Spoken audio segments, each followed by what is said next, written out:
Assalamualaikum warahmatullahi wabarakatuh. Waalaikumsalam warahmatullahi wabarakatuh.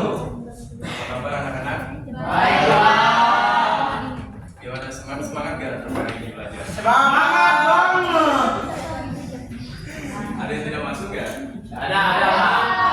Andi, Mbak. Hadir mana? Informasi mana?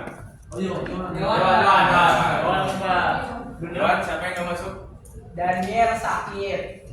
Andi banyak bocor.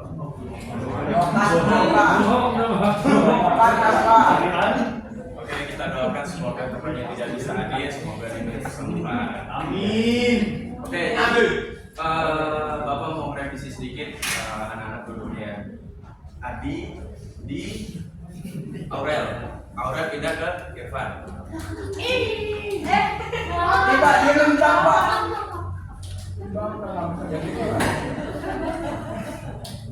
Rama ke Sofi.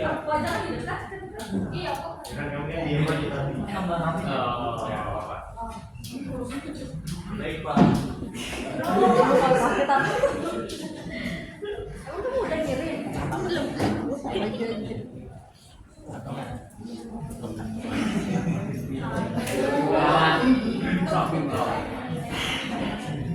Itu yang di belakang Mahmud maju ke depan.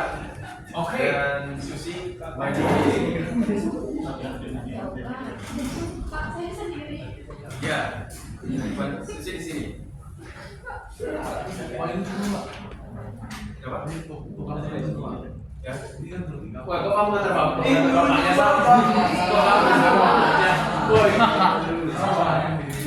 Melawan Pak. Terus dulu ya. Melawan. Kalau HP-nya di silent. Oke. Kita hari ini akan belajar peristiwa Rengas Dengklok. Wow.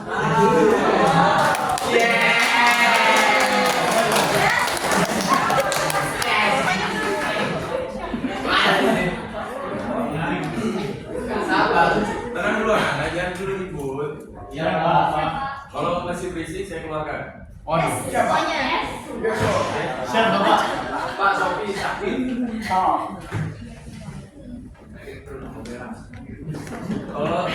Tolong saya membacakan tujuan pembelajaran. Tujuan pembelajaran serta didik dapat menjelaskan latar belakang Rengas Dengklok. Sebentar, maaf. Sorry. Sebelum, tolong ketua kelasnya pimpin doa saya tadi.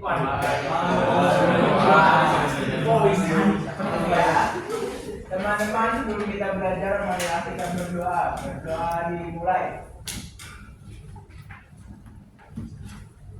Berdoa selesai. Oke. Baik ya. Tolong bacakan. Tujuan pembelajaran serta didik dapat menjelaskan latar belakang Rengas Dengklok, mengidentifikasi peran Soekarno dan Muhammad Hatta dalam peristiwa tersebut, dan menjelaskan makna pentingnya bagi proklamasi 17 Agustus 1945. Terima kasih ya. Baik. Setelah Jepang menyerah kepada Sekutu dan dari 15 Agustus 1945, golongan muda seperti dan Syahrir di sana di kanan seperti dan Yerusalem mendesak agar kemerdekaan menjadi proklamasi tanpa campur tangan Jepang. Tadi kenapa? Maaf Pak, terlambat Pak. Dari mana? Dari Tubles Pak. Oh, itu dulu. Pak. Andi duduk sendiri duduk sana. Ya Pak, makasih Pak. Lanjut coba. Ya. Tanpa campur tangan Jepang, mereka khawatir jika proklamasi dilakukan melalui dan menentukan seperti PPKI, maka kemerdekaan Indonesia akan dianggap sebagai hadiah dari Jepang. Mahmud, kenapa? Ini nama Pak Sofi. Wah, Kayak gitu. Mahmud tak boleh gitu dong. Dari Mahardika Jorok. Baik, terima kasih Rama. Peristiwa RNSD Klub ini merupakan salah satu peristiwa penting dalam sejarah. Pada tanggal 10, Sultan Syahrir mengetahui berita radio BBC bahwa saya 15 Agustus 1945 Jepang mengakui kekalahannya. Oke.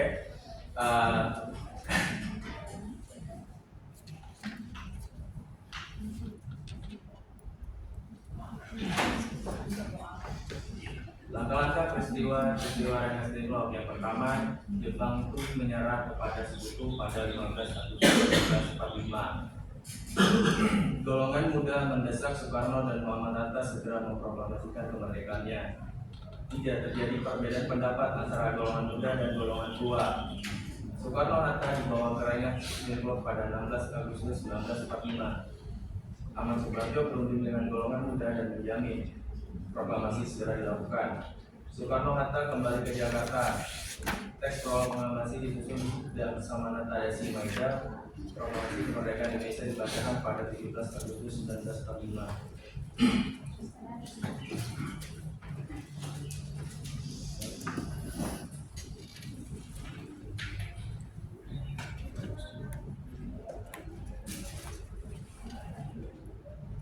Tokoh yang terlibat di peristiwa RNSD itu ada golongan tua yaitu Soekarno, Muhammad Hatta, Ahmad Subarjo, dan tokoh golongan muda adalah Bung Sultan Syahrir, Saiful Khalid, dan Soekarni.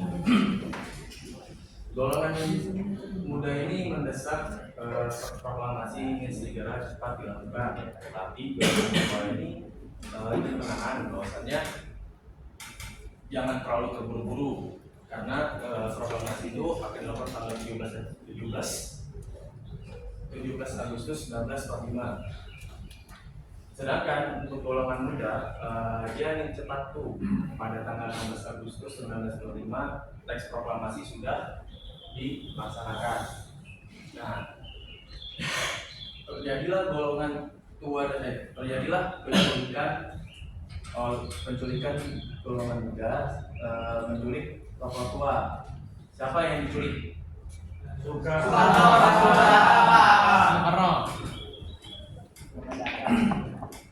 Dia diculik. Ada yang tahu nggak lokasinya di mana? Mahmud? Di Rengas Dengklok di Karawang. Ya, benar. Beri tepuk tangan dulu.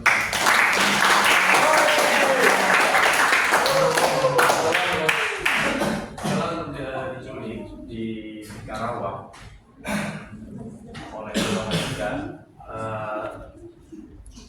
ada satu tokoh yang melakukan perundingan terhadap golongan muda. Siapa tokohnya? Johan. Sultan Syahrir. Salah. Saleh. Salah. Abi. Ya, Ahmad Subarjo. Wow. Jadi Ahmad Subarjo ini melakukan runding dengan golongan muda untuk melakukan proklamasi itu tanggal 17 Agustus 1945.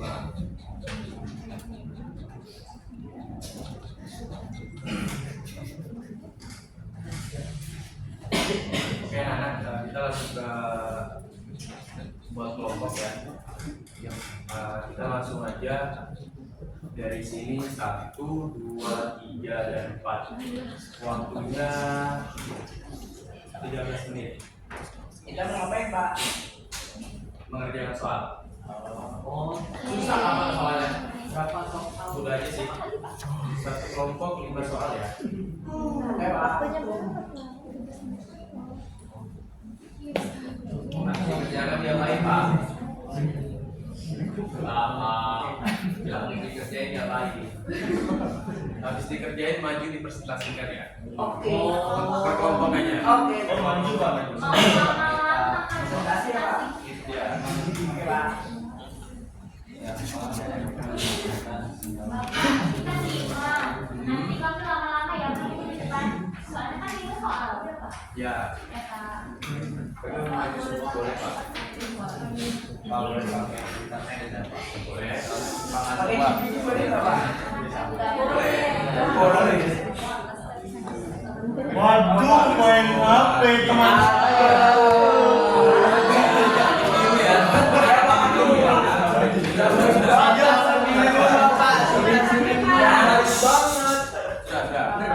Nakal banget sih adik. Kamu mau laporkan bapakmu adik. Busran.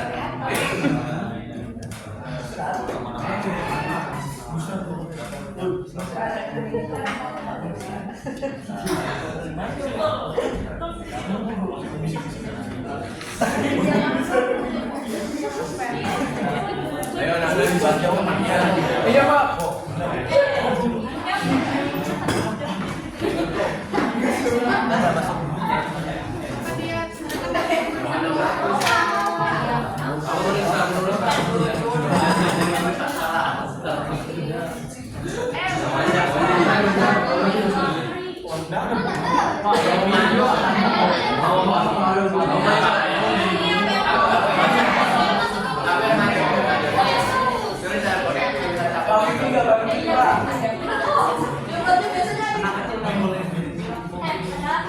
Baik pandang. Itu ada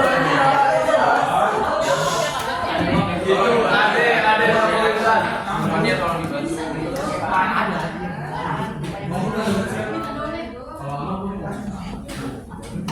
Ada sama mobilnya nggak bantu kelompoknya Pak? Tolong. Ayo anak tolong dibantu kelompoknya. Andi, ada bantu.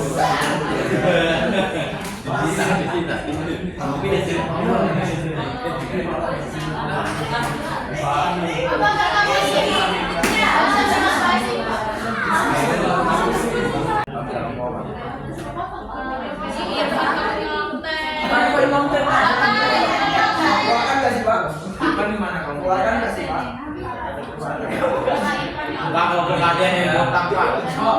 Belum boleh Pak.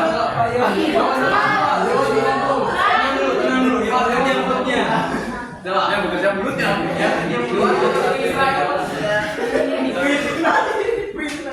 Pak, tangan Bapak ini pegang mulut. Ya. Ya, Bapak.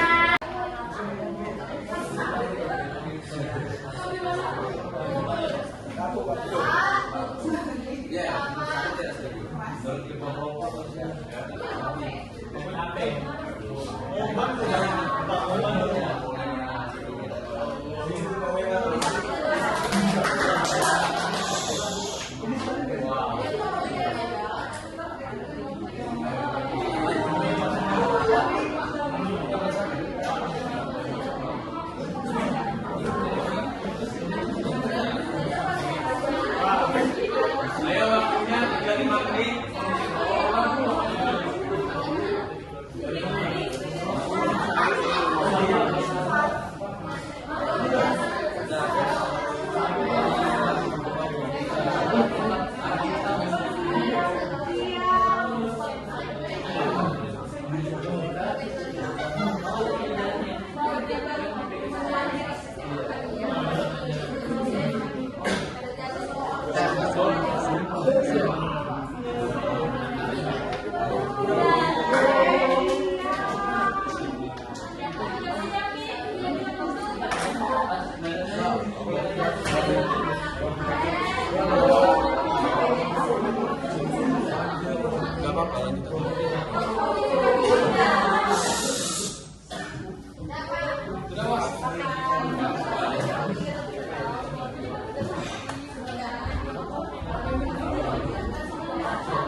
Pak, nggak usah ada yang botak Pak.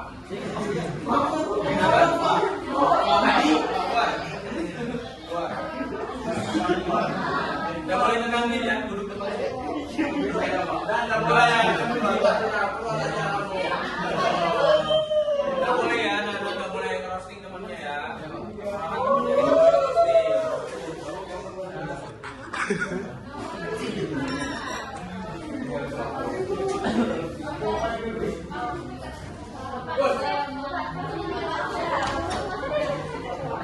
Dia mau bayar Pak.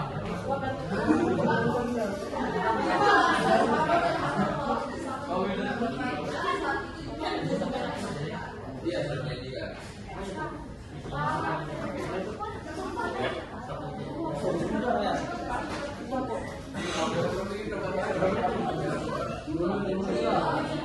Yuk, sudah selesai.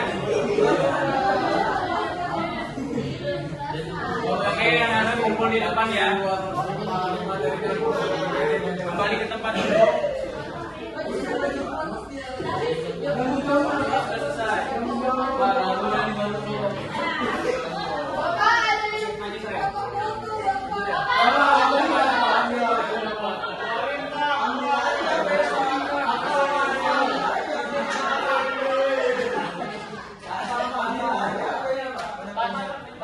Susi jangan main HP,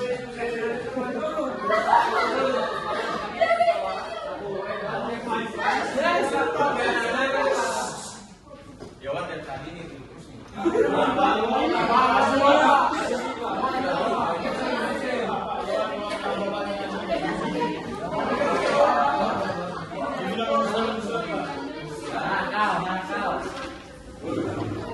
Oke anak-anak, perwakilan kelompok silakan bawa lembarannya ke depan. Oke, Pak.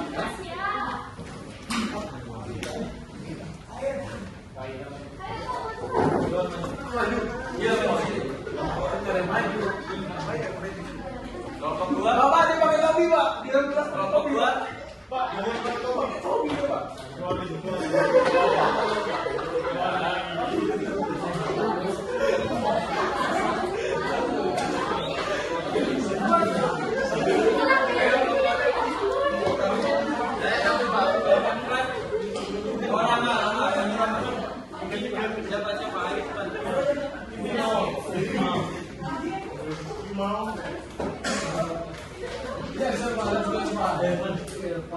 Oke.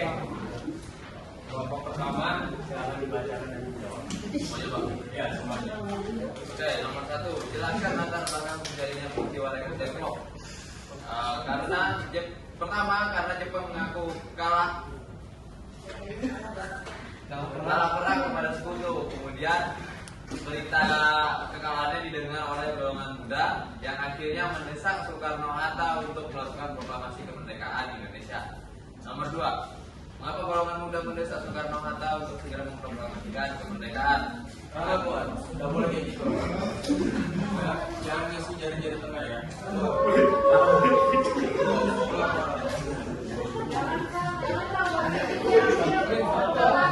Nggak ada itu di tempat itu ya. Lanjut Pak, oke. Jawabannya akan Indonesia tidak diambil alih oleh Sekutu dan akhirnya tidak jadi merdeka. Nomor 3, kalau kamu jadi golongan tua, apakah kamu akan setuju dengan cara penculikan ini? Jelaskan. Kalau tidak setuju karena tidak perlu sampai diculik, soalnya semua bisa didiskusikan secara baik-baik. Nomor 4, siapa saja tokoh golongan muda yang terlibat dan apa perannya? Di kanan, yang pertama ada di kanan, kedua ada Sultan Syarif, ketiga Khairul Saleh, dan keempat Soekarti. Nomor 5, apa alasan Soekarno-Hatta awalnya menolak mendesakan golongan muda? Karena saat itu Jepang sudah menginginkan kemerdekaan kepada Indonesia. Udah, selesai Pak. Oke teman-teman, anak-anak beri tepuk tangan buat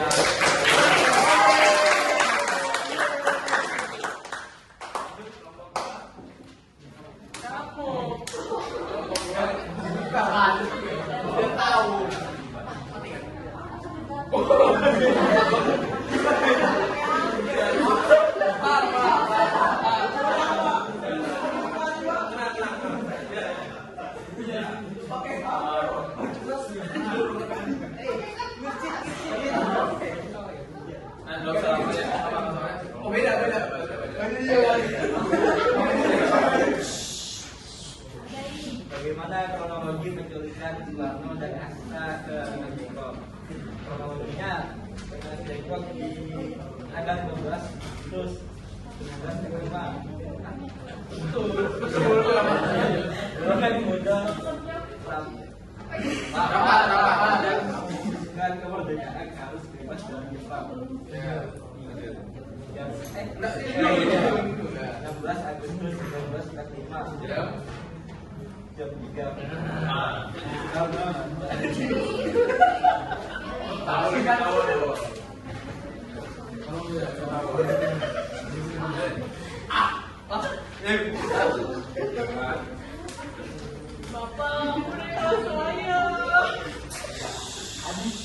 Boneka saya apa?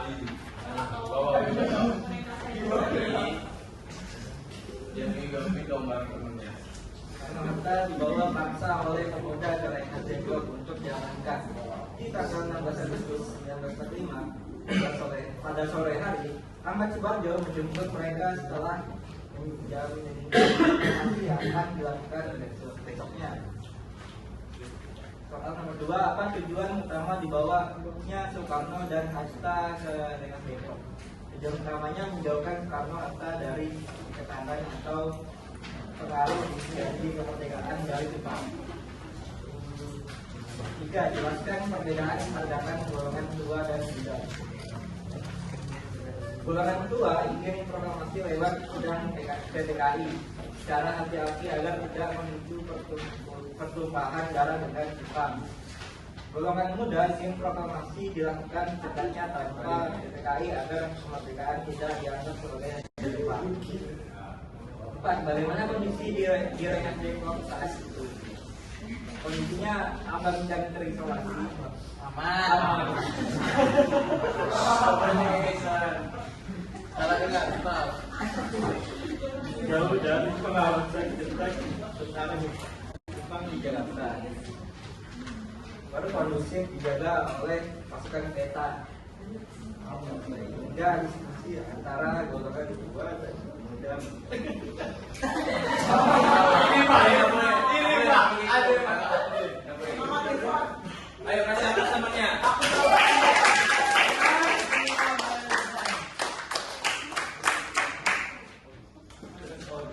Menurutmu, apakah kemerdekaan Indonesia akan terjadi tanpa peristiwa Rengas Dengklok? Tetap terjadi, namun melalui jalur sidang PKI yang dilakukan. Dampaknya kemerdekaan Indonesia berisiko dilihat oleh dunia internasional sebagai budaya Jepang, bukan murni hasil perjuangan mandiri. Beri tepuk tangan kelompok.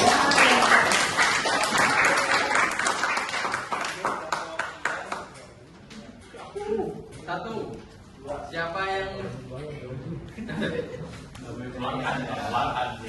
yang menjamin keselamatan Soekarno dan Hatta? Jawabannya Ahmad Subarjo. Kedua, apa peran Ahmad Subarjo dalam peristiwa ini? Ahmad Subarjo itu sebagai penengah antara golongan muda dan tua, serta menjemput Soekarno dan Hatta dari Rengas Dengklok ke Jakarta. 3. Bagaimana proses kembalinya Soekarno dan Hatta ke Jakarta? Setelah berhasil meyakinkan para pemuda bahwa proklamasi akan dilakukan secepatnya. Yang keempat, jika kamu hidup di tahun 1945 sebagai pemuda, apa yang akan kamu lakukan dalam situasi tersebut? Menurut kelompok kami akan mendukung penuh kemerdekaan secepatnya tanpa adanya campur tangan dari pihak lain, yaitu Jepang. Kelima, mengapa peristiwa ini penting dalam sejarah? Karena menjadi bagian dari proses menuju kemerdekaan. Oke, beri tepuk tangan untuk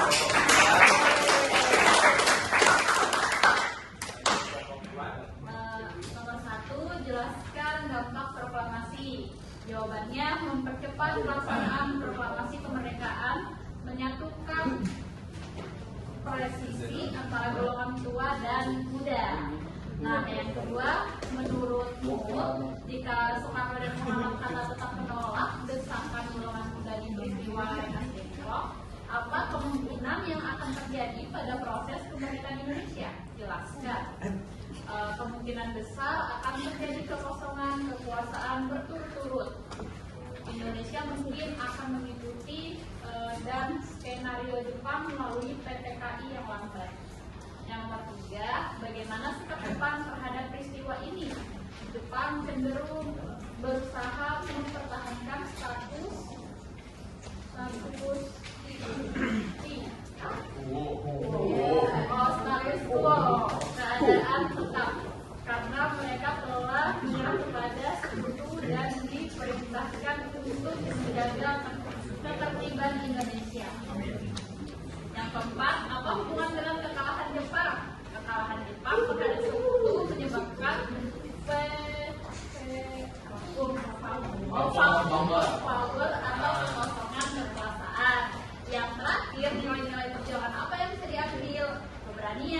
persatuan, cinta tanah air, dan kemandirian.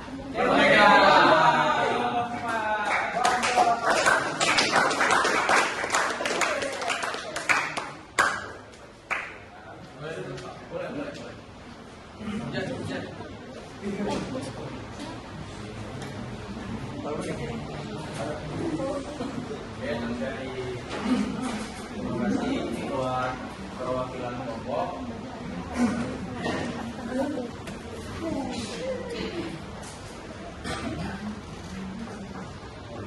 Tolong Wildan dibacakan kesimpulannya. Peristiwa yang tersebut merupakan salah satu peristiwa penting yang terjadi di dalam proklamasi kemerdekaan Indonesia. Peristiwa ini menunjukkan adanya perbedaan pendapat antara golongan muda dan golongan tua dalam menentukan waktu pelaksanaan kemerdekaan. Golongan Pak